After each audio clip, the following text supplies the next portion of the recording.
नमस्कार, मैं आस्था कुकरेजा एक बार फिर आप सभी का आपके अपने मंच पढ़ लो इंडिया में बहुत बहुत स्वागत करती हूँ।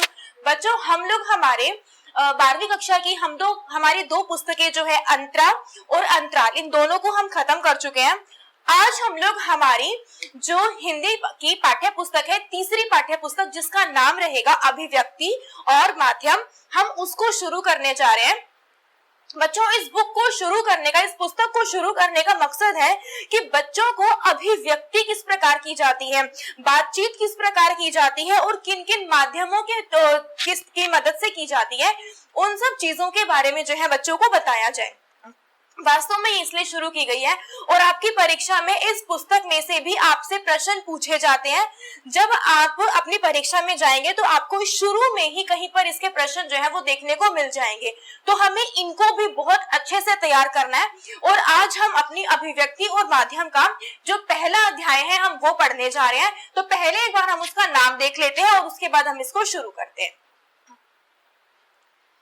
देखिए बच्चों, आज हमारा पहला जो अध्याय रहेगा वो रहेगा विभिन्न माध्यमों के लिए लेखन।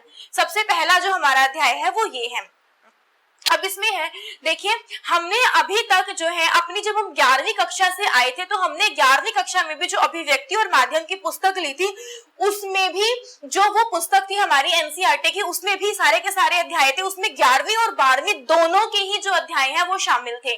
तो उस पुस्तक के हम 11वीं कक्षा के अध्याय तो आज हम कर चुके हैं। आज से हम जो शुरू करने वाले हैं वो 12वीं कक्षा के अध्याय शुरू करने वाले हैं और जिसमें से पहला अध्याय हमारा रहेगा विभिन्न माध्यमों के लिए लेखन, कि हम लेखन किस प्रकार करते हैं और लेखन की वास्तव में जरूरत क्या है, ये हम शुरू करते हैं। तो चलिए, हमारे यहाँ पर इन्होंने बोला है कि हमारे प्रमुख जनसंचार माध्यम कौन कौन से हैं। सबसे पहले हम संचार किसे कहते हैं, हमारे आपस में बातचीत जो हम कर रहे हैं, एक दूसरे के साथ बातचीत करने का जो तरीका होता है वो संचार होता है।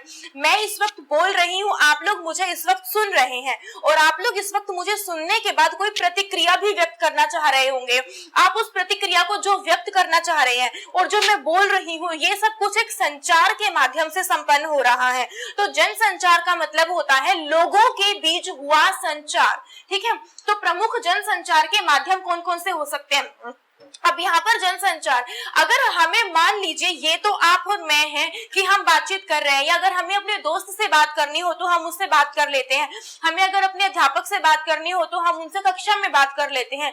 लेकिन अगर हमें एक बहुत बड़े स्तर पर बात करनी हो जो हमारे सामने नहीं है, या हमें किसी ऐसे व्यक्ति की बात सुननी हो कि जो हमारे सामने नहीं है या जो बहुत दूर दराज वाले इलाके में रहता है, तो उस समय पर हम लोग क्या करेंगे और उस समय पर हम लोग किन माध्यमों का सहारा लेंगे। तो यहाँ पर हम उन जनसंचार माध्यमों की बात करेंगे। तो सबसे पहला जनसंचार माध्यम है हमारा प्रिंट। प्रिंट में क्या क्या चीजें आ सकती हैं, जो चीजें प्रिंट होती है, हमारी पाठ्य पुस्तकें हैं, किसी ने वो पाठ्य पुस्तकें लिखी हैं, हम उन पाठ्य पुस्तकों को पढ़ रहे हैं और उन पर अपनी प्रतिक्रिया व्यक्त करते हैं। अखबारें आती हैं बच्चों, इसके अंदर मैगजीन्स आती हैं, दिन प्रतिदिन वास्तव हमारे आसपास क्या हो रहा है, कौन कौन सी घटनाएं घटित हो रही हैं, मैगजीन्स के माध्यम से, हमें अखबारों के माध्यम से हमें नित्य की नई जानकारी मिलती है। तो ये हमारा संचार का माध्यम है जिससे हमें नई नई जानकारी प्राप्त होती है। ये हमारा प्रिंट में आ जाता है, जो छपता है, छपाई जिसको हम कहते हैं। उसके बाद टीवी, अगर हम बात करते हैं टीवी में रोज के नए नए जो है आपके खबरें आती हैं, नए नए न्यूज चैनल आते हैं आपके, तो उन न्यूज चैनल पे रोज नई नई खबरें आती हैं। तो वो जो संचार एक तरीके से जो हो रहा है, जहां पर हम नहीं है, हमें उन चीजों के बारे में भी पता चल रहा है। अभी थोड़े दिनों पहले किसान आंदोलन हुआ, हम लोग वहां पर गए नहीं, लेकिन हम लोगों ने वहां पर क्या क्या हुआ उसका एक छोटे से छोटा दृश्य तक देखा है कि वहां पर कैसे कैसे कितनी कितनी भीड़ इकट्ठा हुई थी, सब कुछ हमें सब कुछ पता चला। तो वो संचार था टीवी के माध्यम से। रेडियो, आज के युवा में बच्चों पहले का जो समाज होता था उनमें रेडियो का प्रचलन जो था ना वो बहुत अधिक था। आज फिर भी बहुत कम हो गया है, लेकिन फिर भी आज भी रेडियो का प्रचलन लोगों में बहुत ज्यादा है। आज तो हमारे पास रेडियो के रूप में एफएम आ गए हैं। आजकल सबके पास फोन है, मोबाइल फोन है, और सबके मोबाइल फोन में एफएम आता है। लोग गाड़ियों में जाते हैं, घूमते हैं और एफएम लगा के रखते हैं उस पे। तो यानी कि एफएम, जिसको हम रेडियो कहते हैं, वहां पर भी हमें हर तरीके की खबर सुनने को मिलती है, संचार के माध्यम का कार्य करता है। और उसके बाद इंटरनेट, इंटरनेट पर तो अगर कोई भी जानकारी जो कभी टीवी में छूट गई है, अखबार में छूट गई है, रेडियो में छूट गई है, इंटरनेट एक ऐसी चीज है जहां पर कोई जानकारी छूट ही नहीं सकती, हर एक जानकारी इंटरनेट पर उपलब्ध है। तो यानी कि इंटरनेट हमारे लिए बहुत ही ज्यादा एक अच्छे संचार के माध्यम के रूप में कार्य करता है। तो यहाँ पर हमारे को जनसंचार माध्यम है, तो यहाँ पर हमने इनके नाम पढ़े हैं।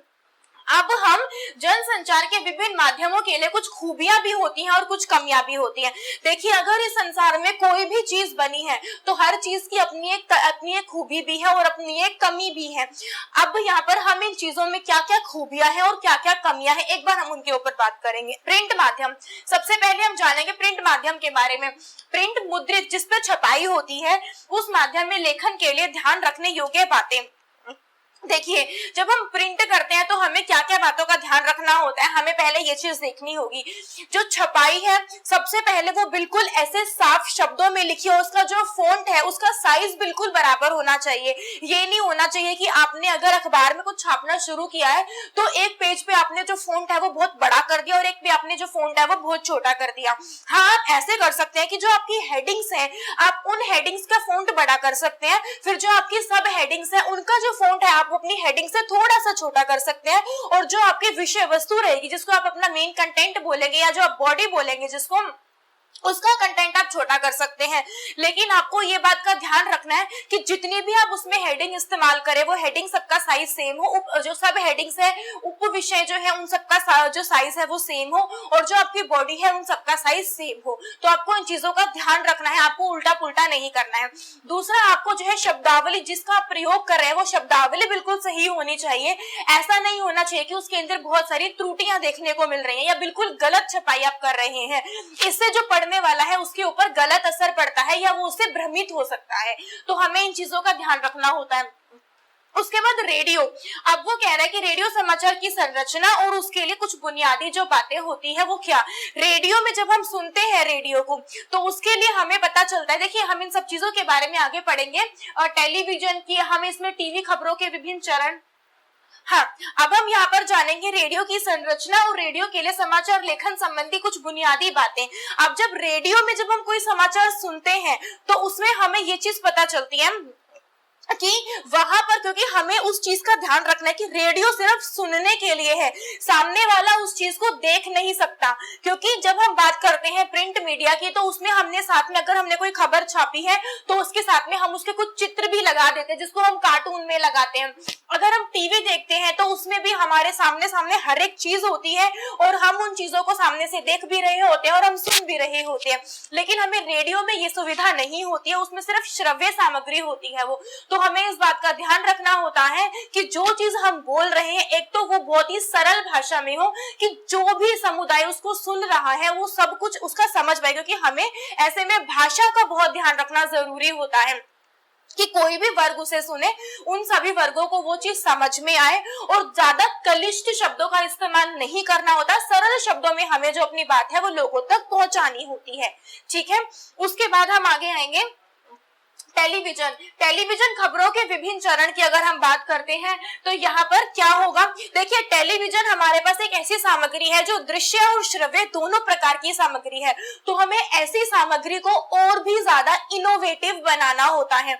अगर हम रोज रोज एक ही तरीके की खबर जो लोगों के सामने लेकर जाएंगे तो लोग उन खबरों से बोर हो सकते हैं। तो हमें, जैसे आपने देखा है कभी कभी जब हम न्यूज सुनते हैं तो उसमें कुछ कुछ हेडिंग ऐसी होती है कि अगर चैन से सोना है तो जाग जाइए, कुछ इस तरीके की जो खबरें आती हैं हमें वो देखने को मिलती हैं, वो लोगों को अपनी तरफ आकर्षित करने के लिए होती है। एक जो है स्टार न्यूज पे या फिर उस पे जो ये आपका आज तक आता है उस पे सास बहू और साजिश के नाम से कुछ प्रोग्राम आते हैं जिनमें आपको टीवी की सारी दुनिया के बारे में बताया जाता है। या फिर एक अलग से 8 बजे या 8:30 बजे कार्यक्रम प्रस्तुत होता है जिसमें आपको एक साथ 100 खबरें दी जाती हैं।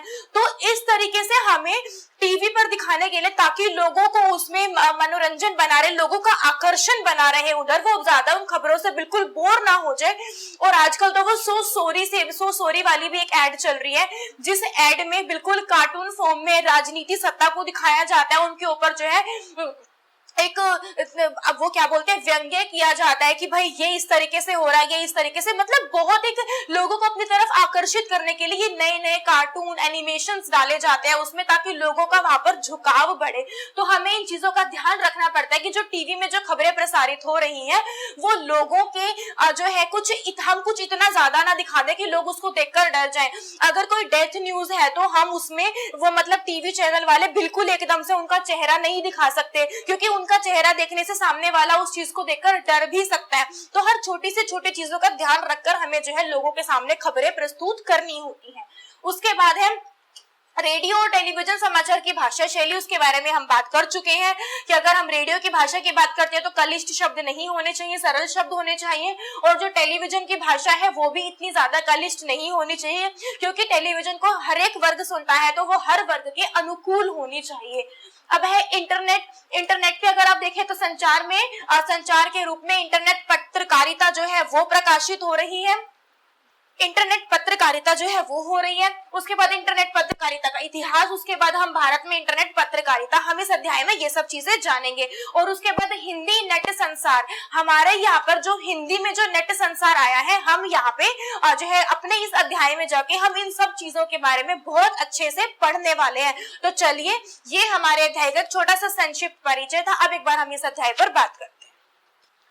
सबसे पहले अब इसमें आता है हमारा अलग अलग जनसंचार माध्यम और उनके लेखन के अलग अलग तरीके। देखिए, अगर जनसंचार माध्यम प्रिंट है, टेलीविजन है, रेडियो है, अगर वो अलग अलग है तो उनको लिखने के तरीके भी अलग अलग हैं। तो पहले हम एक बार उनके लिखने के तरीके की खबरें किस प्रकार बनती हैं, लिखी जाती है, एक बार हम उन पर बात करेंगे। विभिन्न जनसंचार माध्यमों के लिए लेखन के अलग अलग तरीके हैं। अखबार और पत्र पत्रिकाओं में लिखने की अलग शैली है, जबकि टेलीविजन और रेडियो में लिखना एक अलग कला है। चूंकि माध्यम अलग अलग है, इसलिए उनकी जरूरतें भी अलग अलग हैं। विभिन्न माध्यमों के लिए लेखन के अलग अलग तरीकों को समझना बहुत जरूरी है। इन माध्यमों के लेखन के लिए बोलने लिखने के अतिरिक्त पाठकों, श्रोताओं और दर्शकों की जरूरत को भी ध्यान में रखा जाता है। आपको ध्यान रखना है कि जो भी चीजें आप लिख रहे हो या बोल रहे हो वो बच्चों के लिए, क्योंकि वो टीवी चैनल बच्चा भी देख रहा है, जो स्कूल में पढ़ता है या जो घर में रहता है बच्चा भी देख रहा है, उनके माता पिता भी देख रहे हैं और उनके घर में बुजुर्ग भी देख रहे हैं। तो हर व्यक्ति के अनुकूल हो, इस चीज का हमें बहुत अच्छे से ध्यान रखना होता है। अब उसके बाद है प्रमुख जनसंचार प्रमुख माध्यम। अभी हमने देखा कि जनसंचार के कुछ माध्यम हो सकते हैं, जिसमें कि एक प्रिंट माध्यम है, जिसमें कि हमने अखबारों के बारे में पढ़ा, दूसरा हमने रेडियो के बारे में जाना, तीसरा हमने टीवी के बारे में जाना और चौथा हमने इंटरनेट के बारे में जाना। हम नियमित रूप से अखबार पढ़ते हैं, इसके अलावा मनोरंजन या समाचार जानने के लिए टीवी भी देखते हैं और रेडियो भी सुनते हैं। संभव है कि हम कभी कभार इंटरनेट पर भी समाचार पढ़ते, सुनते या देखते हैं। इंटरनेट पर इतनी सारी वेबसाइट्स आ गई हैं आज के समय में कि आप जो है अपना अगर एक बार डालो ना कि टुडेज न्यूज करके या दैनिक समाचार या आज का समाचार, आप उसमें देख सकते हो। या आजकल तो आप अगर देखें तो हर एक, जैसे कि नव भारत टाइम्स है, the times of India, Hindustan times, Dainik Jagran, सबके ई न्यूज़पेपर भी आपको इंटरनेट पर देखने को मिल जाएंगे। उसके लिए आपको जाकर बाजार से खरीदने की जरूरत है ही नहीं, वो चीजें खत्म ही हो गई हैं बिल्कुल। हमने गौर किया है कि जनसंचार के इन प्रमुख माध्यमों में समाचार के लेखन और प्रस्तुति में अंतर है। बिल्कुल, अगर आप समाचार में देखते हैं तो समाचार की प्रस्तुति में अंतर मिल जाएगा आपको। अगर जो टीवी के लिए समाचार लिखे जा रहे हैं उनमें अंतर मिल जाएगा, या जो आपको रेडियो के लिए दिख रहा है तो आपको सब में एक दूसरे से अलग अलग चीजें देखने को मिलेंगी आपको। ठीक है, कभी ध्यान से किसी शाम या रात को टीवी और रेडियो पर सिर्फ समाचार सुने और इंटरनेट पर जाकर उन्हीं समाचारों को फिर से पढ़े। अगले दिन सुबह अखबार ध्यान से पढ़ने पर ज्ञात होता है कि इन सभी माध्यमों में पढ़े, सुने या देखे गए समाचारों की लेखन शैली, भाषा और प्रस्तुति में काफी फर्क नजर आता है। आप उठाइए एक अखबार का पेज, उसमें शुरू में बहुत बड़े बड़े अक्षरों में लिखा होता है, बहुत बड़ी बड़ी हेडिंग्स होती है, उसके बाद फिर उसके कुछ सब हेडिंग्स होती है, फिर पूरा का पूरा आर्टिकल आर्टिकल होता है और अंत में जो वो आर्टिकल खत्म जिसने संपादक ने किया होता है उस संपादक का नाम होता है, ठीक है। लेकिन जब आप मैगजीन में जाते हैं और मैगजीन में ऊपर एक हेडिंग होती है और उसके बाद पूरा बड़ा आर्टिकल लिखा होता है, 2 या 3 या 4 पेजेस का पूरा बड़ा आर्टिकल होता है। फिर अगर आप टीवी के लेखन में देखते हैं तो उसके अलग तरीके, रेडियो के लेखन के अलग तरीके, हर चीज के अपने अपने अलग अलग तरीके होते हैं। निश्चय ही इन सभी माध्यमों में समाचार की लेखन शैली, भाषा और प्रस्तुति में हमें कई अंतर देखने को मिलते हैं। सबसे सहज और आसानी से नजर आने वाला अंतर तो यही दिखाई देता है कि अखबार पढ़ने के लिए है नंबर 1, नंबर 2 रेडियो सुनने के लिए है, नंबर 3 टीवी देखने के लिए है और नंबर टीवी देखने के लिए भी है और टीवी सुनने के लिए भी है। टीवी हमारे एक दृश्य और श्रव्य दोनों प्रकार की सामग्री के अंतर्गत आती है। इंटरनेट पर पढ़ने, सुनने और देखने तीनों की ही सुविधा जो है वो उपलब्ध होती है। अब है जनसंचार के विभिन्न माध्यमों के बीच फर्क समझने के लिए सभी माध्यमों के लेखन की बारीकियों को समझना बहुत जरूरी है। लेकिन इन माध्यमों के बीच के फर्क को आप तभी समझ सकते हैं जब आप हर माध्यम की विशेषता, उनकी खूबियों और खामियों से जो है वो आप परिचित हो।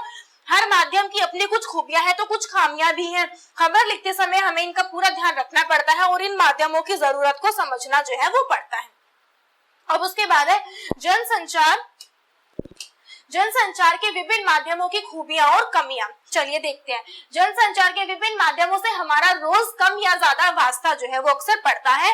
अगर हमसे पूछा जाए कि आप इन सभी माध्यमों में से सबसे अधिक किसे पसंद करते हैं और क्यों, तो हमारा जवाब क्या होगा और क्या मतलब हमारा जवाब क्या होगा।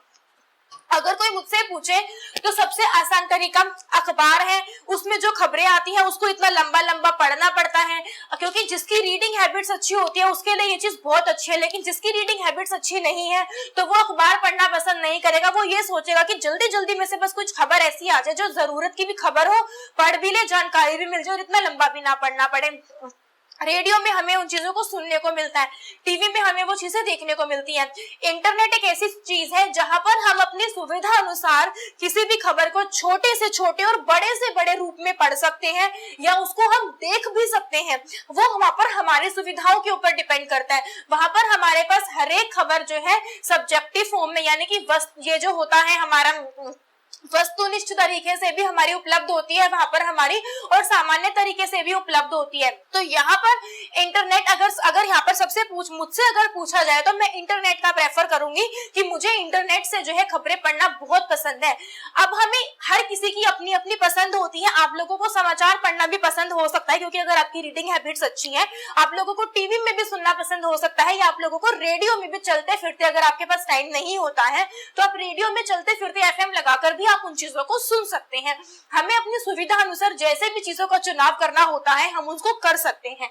उसके बाद शायद हम थोड़ा सोच में पड़ जाए। हमारा उत्तर चाहे जो हो, इतना तो तय है कि इस सवाल का कोई एक निश्चित जवाब नहीं है। संभव है कि हमें टीवी ज्यादा पसंद हो और हमारे दोस्त को रेडियो, कुछ भी हो सकता है। मुझे इंटरनेट पसंद है, आपको कुछ और भी पसंद हो सकता है। हमारा दोस्त रेडियो अपने पढ़ने के कमरे में फुर्सत में या कुछ और काम करते हुए सुनता हो। इसी तरह हमारे किसी और साथी को पढ़ना पसंद हो और उसके फुर्सत के जो क्षण होते हैं वो अखबार तथा पत्रिकाओं के साथ गुजरते हो। जबकि हमारा कोई दोस्त इंटरनेट पर चैटिंग करते समय, अभी से चैटिंग करेंगे, चैटिंग करते समय या कुछ और पढ़ते समय उसी से चिपके रहना पसंद करता हो। तो ये पसंद होती है अपनी अपनी, इसका कुछ एक निश्चित उत्तर नहीं देखने को मिलेगा आपको। उसके बाद है इससे हमें याद क्या होता है, क्या चीजें इससे हमें पता चलती हैं। अखबार में समाचार पढ़ने और रुककर उस पर सोचने में एक अलग तरह की संतुष्टि मिलती है। देखिए, जब हम अखबार में कोई खबर पढ़ते हैं तो हमें एक तो ये होता है कि हमें बिल्कुल रोज की नई नई खबरें होती है कि कल क्या हुआ वो हमें आज देखने को मिल जाएगा। ठीक है, एक तो बिल्कुल नई नई खबरें आपको बिल्कुल देखने को मिल जाएंगी, नंबर 1। नंबर 2, आप जब अखबार पढ़ने बैठते हैं, जब आपके पास खाली समय हो, आप अगर मेट्रो में जा रहे हो तो मेट्रो में, अगर आप स्कूल में खाली टाइम में बैठे हो तो स्कूल में, अगर आप घर में अपना खाली समय अखबार में व्यतीत करते हैं तो खाली समय, कभी भी आप अपनी जो है अपने पसंद से आप अखबार जो है कभी भी कैसे भी पढ़ सकते हैं। जबकि टीवी पर घटनाओं की तस्वीरें देखकर उसकी जीवंतता का एहसास होता है। जब आप टीवी पर अखबार खबरें देखते हैं तो उसमें जो है आपको खबर सुनाई भी जाती है, साथ ही साथ आपको वो चीज दिखाई भी जाती है, जिससे कई बार तो ऐसा होता है कि देखने के बाद हमें लगता है कि ये कभी मतलब ये क्यों ही हुआ, हम उस चीज में बिल्कुल बह जाते हैं। जैसे कि अभी थोड़े दिनों पहले कोई त्रासदी हुई उत्तराखंड में, जहाँ पर बिल्कुल जो चीजें हैं वो ढह गई या पानी जो है वो बहुत ज्यादा बह गया, और जब वो चीजें हमारी आंखों के सामने आती हैं तो वो चीजें रोंगटे खड़े कर देती हैं हम लोगों के, ऐसा सा हो जाता है। तो उससे बिल्कुल जीवंतता का एहसास होता है। इस तरह का रोमांच अखबार या इंटरनेट पर नहीं मिल सकता। ये वाली बहुत बात अलग हो गई। रेडियो पर खबरें सुनते समय हम जितना उन्मुक्त होते हैं उतना किसी भी माध्यम से संभव नहीं है। अब जब हम रेडियो से खबर सुन रहे होते हैं, मान लीजिए हम चल रहे हैं, हम रास्ते में जा रहे हैं, हम मतलब फुटपाथ पर चल रहे हैं, और या फिर हम पार्क में घूम रहे हैं, या फिर हम कभी मान लो कि खेल रहे हैं अपने दोस्तों के साथ और हमारी जेब में फोन रखा है और कानों में हम लोगों ने हेडफोन लगाया हुआ है, तो उस समय पर भी आप रेडियो में खबरें सुन सकते हैं। उसके लिए जरूरी नहीं है कि आपको खबर को देखना पड़ेगा या आपको खबर को पढ़ना पड़ेगा, उसके लिए आपको अलग से समय निकालना पड़ेगा। आप अपने खाली समय में खेलते खेलते चलते चलते भी आप उस खबर को जो है सुन सकते हैं अपने समझ के हिसाब से। तो वो एक बहुत अच्छा तरीका हो सकता है। इंटरनेट अंतःक्रियात्मक जो है, जिसको हम इंटरएक्टिव बोलते हैं, जिसके साथ हम अभिक्रियाएं कर सकते हैं, और सूचनाओं के विशाल भंडार का बहुत ही अद्भुत माध्यम है।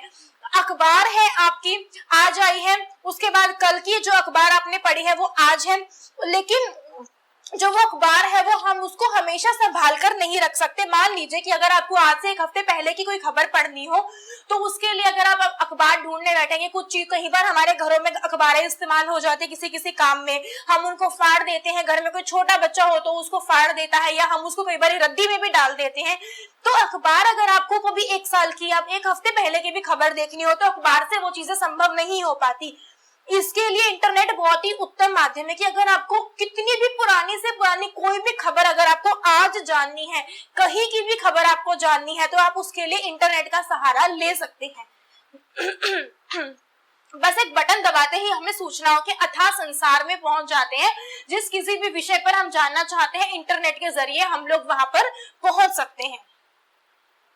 ये सभी माध्यम हमारी अलग अलग जरूरतों को पूरा करते हैं, और इन सभी की हमारे दैनिक जीवन में कुछ ना कुछ उपयोगिताएं जो है वो होती हैं। यही कारण है कि अलग अलग माध्यम होने के बावजूद इनमें से कोई समाप्त नहीं हुआ, बल्कि इन माध्यमों का लगातार विस्तार ही हुआ है और विकास हुआ है। हालांकि हमारे पास अभिव्यक्ति के बहुत सारे माध्यम है, लेकिन उसके बावजूद भी किसी एक माध्यम को या पुराने माध्यम को हमने खत्म नहीं किया है। हर एक माध्यम का धीरे धीरे विस्तार ही हुआ है। अब हम इन माध्यमों की अलग अलग खूबियों और कमियों को जानने का प्रयास करेंगे। सबसे पहले प्रिंट माध्यम की अगर हम बात करते हैं, तो प्रिंट यानी मुद्रित माध्यम जनसंचार के आधुनिक माध्यमों में सबसे पुराना माना जाता है। बहुत जरूरी है और बहुत इंपॉर्टेंट है। असल में आधुनिक युग की शुरुआत ही मुद्रण यानी छपाई के आविष्कार से हुई है। जब हमारा आधुनिक युग शुरू हुआ था तो उसकी शुरुआत ही छपाई से हुई थी। छोटी छोटी जो अखबारें मतलब जो चीजें हैं वो छपने लगी थी, अखबारें छपने लगी थी, शुरुआत ही मुद्रण से हुई थी। मुद्रण यानी कि छपाई, जो प्रिंट जो आपका प्रिंट होता है। हालांकि मुद्रण की शुरुआत कहाँ से हुई है? मुद्रण की शुरुआत चीन से हुई है। और बच्चों आपसे ये प्रश्न पूछे जा सकते हैं परीक्षा में, आप ध्यान से इन प्रश्नों को पढ़ेंगे और ध्यान से आप इन चीजों को सुनेंगे। मुद्रण की जो शुरुआत हुई है वो चीन से हुई है, लेकिन आज हम जिस छापे खाने को देखते हैं उसके आविष्कार का जो श्रेय है, पूछा जाता है बच्चों आपसे एक नंबर के प्रश्न में कि मुद्रण के आविष्कार का श्रेय किसको जाता है, तो जर्मनी के गुटेनबर्ग को जाता है। तो ये मुद्रण का श्रेय किसको जाता है? जर्मनी के गुटेनबर्ग को। बहुत ही ज्यादा जरूरी प्रश्न है ये आपके लिए। छापा खाना यानी कि प्रेस के दो आविष्कारक ने दुनिया की जो तस्वीर है वो बदल कर रख दी। जो चीजें अभी तक हम बोलते थे अब उनका लिपि, अब उनका लिखित रूप आ गया, और लिखित रूप जो है हमेशा स्थायी रूप माना जाता है। यूरोप में पुनः जागरण रेनेसा की शुरुआत में छापे खाने की अहम भूमिका थी। भारत में पहला छापा खाना सन 1556 में गोवा में खुला। बच्चों पूछ लिया जाएगा ये प्रश्न कि भारत में पहला छापा खाना कब खुला और कहाँ खुला, तो 1556 में गोवा में खुला। इसे मिशनरियों ने धर्म प्रचार की पुस्तकें छापने के लिए खोला था। अब से इसका कारण भी पूछा जा सकता है कि ये प्रिंट खुला क्यों था भारत में, तो कुछ लोगों ने या मिशनरियों ने जो धर्म प्रचार है उनको धर्म का प्रचार करना था, और उसका प्रचार करने के लिए कुछ पुस्तकों को छापने के लिए इन्होंने जो है प्रिंट का भारत में आविष्कार किया था। तब से अब तक मुद्रण तकनीक में काफी बदलाव आया है और मुद्रित माध्यम है उनका काफी विस्तार हुआ है। आज के समय में जो हम प्रिंट मशीन का यूज करते हैं वो पहले की प्रिंट मशीन से बिल्कुल अलग है। हमने बहुत लेवल तक इन चीजों को बिल्कुल बदला है। अब उसके बाद है इनकी विशेषताएं क्या है, हम इनकी विशेषताओं के बारे में जानेंगे। प्रिंट माध्यमों के वर्ग में अखबार, पत्रिकाएं, पुस्तक आदि को शामिल किया जाता है। हमारे दैनिक जीवन में इनका विशेष महत्व है और इनकी विशेषताएं निम्नलिखित है। नंबर 1, प्रिंट माध्यमों के छपे शब्दों में स्थायित्व होता है। जो चीज एक बार आपने लिख दी ना बच्चों, वो चीज सबूत बन जाती है। जो चीज हम लोग बोलते हैं, जो हमारी मौखिक भाषा होती है ना, वो हमने सुनी और हम भूल गए उसको, लेकिन जो चीज हमने लिख दी ना वो भाषा का स्थायी रूप होता है। जबकि जो हम चीज बोलते हैं वो भाषा का स्थायी रूप नहीं होता, परमानेंट नहीं होता बोलना। तभी अगर आप कहीं पर जाते हो तो हर चीज रिटर्न में मांगी जाती है कि आप हमें ये चीज लिख कर दे दो, साइन कर दे दो। अगर आप हमें लिख कर दे देते हैं तो एक हमारा पक्का सबूत हो जाएगा। तभी जबान की कीमत ना होकर लिखने की कीमत होती है। तो ये हमारा स्थायित्व रूप होता है। हम उन्हें अपनी रुचि और इच्छा के अनुसार धीरे धीरे पढ़ सकते हैं। आपको अगर एक दिन में 1 पेज पढ़ना है, 2 पेज पढ़ने हैं, तो आप अपनी रुचि के हिसाब से कम ज्यादा या जितना भी आप पढ़ना चाहें आप पढ़ सकते हैं। पढ़ते पढ़ते कहीं भी रुककर सोच विचार कर सकते हैं। अब आपको अगर पढ़ते पढ़ते कहीं पर रुकना है, सोचना है, उस खबर के बारे में कुछ और विश्लेषण करना है तो आप वो भी कर सकते हैं। इन्हें बार बार पढ़ा जा सकता है। अगर आपको लगता है कि एक बार आप पढ़ने के बाद भूल गए हैं तो आप दोबारा पढ़ सकते हैं। जैसे कि हम परीक्षा के दिनों में करते हैं, हमने पुस्तक में कोई कविता पढ़ी होती है और हम उसको भूल गए होते हैं तो हम उसकी पुनरावृत्ति करने के लिए हम उसको दोबारा पढ़ लेते हैं। हम दूसरी बार भूल जाते हैं तो हम फिर से पढ़ लेते हैं। कि हम जितनी बार भी पढ़ना चाहे हम उसको उतनी ही बार पढ़ सकते हैं। इसे पढ़ने की शुरुआत किसी भी पृष्ठ से की जा सकती है। अब बच्चों आपके लिए कुछ ऐसे बाउंडेशन नहीं होती है कि आपको इसकी शुरुआत बीच में से ही करनी है या अंत से ही करनी है। आप इसकी शुरुआत कहीं से भी कर सकते हैं। जहां से आपको जो भी टॉपिक इंटरेस्टिंग लगता है आप उसी टॉपिक से शुरुआत इसकी कर सकते हैं। इतने लंबे समय तक सुरक्षित रखकर संदर्भ की भांति प्रयुक्त किया जा सकता है। अब इन्हें आप लंबे समय तक स्टोर भी कर सकते हैं। अगर हम विद्यालय में जाते हैं तो हम इन मैगजीन्स में या हम अखबारों में से हम जरूरी खबरें लेते हैं और हम अपने कई बार परियोजना कार्य भी बनाते हैं। हम समस्या का भी समाधान करते हैं इनकी मदद से। तो आप वो भी कर सकते हैं। यह लिखित भाषा का विस्तार है जिसमें लिखित भाषा की सभी जो विशेषताएं हैं वो निहित होती हैं।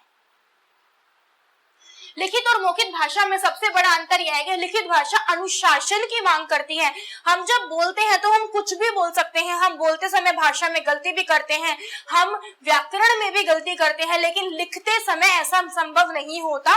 लिखावट अनुशासन की मांग करती है। बोलने में एक स्वतः स्फूर्तता होती है, लेकिन लिखने में भाषा, व्याकरण, वर्तनी और शब्दों के उपयुक्त शब्दों का इस्तेमाल रखना पड़ता है। जैसे कि मैं यहाँ पर अगर कोई शब्द बोलती हूँ कि अगर हम यहाँ पर एक शब्द लिखते हैं, देखिए हमारा एक शब्द है माध्यम। हम इसको बोलने में मध्यम भी बोल देते हैं, माध्यम भी बोल देते हैं। हम इसको बोलने में त्रुटि कर सकते हैं, लेकिन लिखने में आपको इसको माध्यम ही लिखना पड़ेगा। ठीक है, जैसे कि अगर हम बात करते हैं, बोलते समय हम बोल देते हैं पानी, पानी, पानी। हम इसको कुछ अलग अलग तरीके से बोल देते हैं, लेकिन वास्तव में पानी गलत होता है। पानी का अर्थ वास्तव में बाजू होता है। हमें लिखना पानी ही होता है। तो लिखने में आपको इन चीजों का शुद्धता का ध्यान रखना होता है। इसके अलावा उसे प्रचलित भाषा में लिखना पड़ता है ताकि उसे अधिक से अधिक लोग समझ पाए। बिल्कुल, आप जिस भाषा का इस्तेमाल कर रहे हैं उस बात का भी ध्यान रखना है कि उसको ज्यादा से ज्यादा लोग समझ पाए, ऐसी भाषा का इस्तेमाल आप करें। मुद्रित माध्यमों की अन्य विशेषता यह है कि यह चिंतन, विचार और विश्लेषण का माध्यम है। इस माध्यम से आप गंभीर और गूढ़ बातें लिख सकते हैं, क्योंकि पाठक के पास न सिर्फ उसे पढ़ने, समझने और सोचने का समय होता है, बल्कि उसकी योग्यता भी होती है। असल में मुद्रित माध्यमों का पाठक वही हो सकता है जो साक्षर हो और जिसने औपचारिक और अनौपचारिक शिक्षा के जरिए एक विशेष स्तर की योग्यता भी हासिल की हो। बिल्कुल, आप देखिए जब हम अपने घरों में जाते हैं तो जो हमारे दादा दादी या जो हमारे परदादा परदादी होते थे उस समय वो लोग इतने पढ़े लिखे नहीं होते थे। तो आज भी अगर उनको अखबार से कोई खबर पढ़वानी होती थी तो वो लोग हमें कहते हैं कि हमें ये खबर पढ़कर सुना दो। लेकिन अगर उनके सामने टीवी हो या अगर रेडियो हो तो शायद उनको ये समस्या नहीं आती, वो उन चीज को सिर्फ सुन लेते हैं।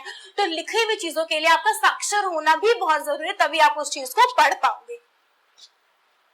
अगला है इसकी सीमाएं क्या है। पहले हम इसकी सीमाएं पढ़ेंगे। निरक्षरों के लिए मुद्रित माध्यम किसी काम का नहीं है। मुद्रित माध्यमों के लिए लेखन करने वालों को अपने पाठकों के भाषा ज्ञान के साथ साथ शैक्षिक ज्ञान और योग्यता का भी विशेष ध्यान रखना पड़ता है। देखिए जब हम एक अखबार की बात करते हैं तो एक अखबार में एक कोना अगर उसके लिए है, अगर शुरू में कुछ खबरें हैं जो कि जैसे कि हमारे देश में क्या हुआ, कोई घटना हो या कुछ भी हुआ, हम शुरू में वो चीज डालते हैं जिसको हम ब्रेकिंग न्यूज कहते हैं। बहुत जरूरी खबरें हम शुरू में डालते हैं।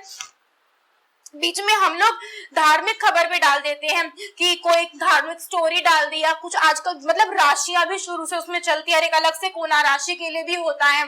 फिर एक जो पूरा का पूरा पेज होता है वो खेलों से संबंधित पेज होता है। एक जो पेज होता है वो अर्थशास्त्र से आर्थिक जो आपकी होता है उससे संबंधित होता है। जो एक पेज होता है वो बच्चों के लिए खेल खिलौने से संबंधित होता है। एक पेज जो होता है वो हीरो हीरोइन वाला पेज होता है।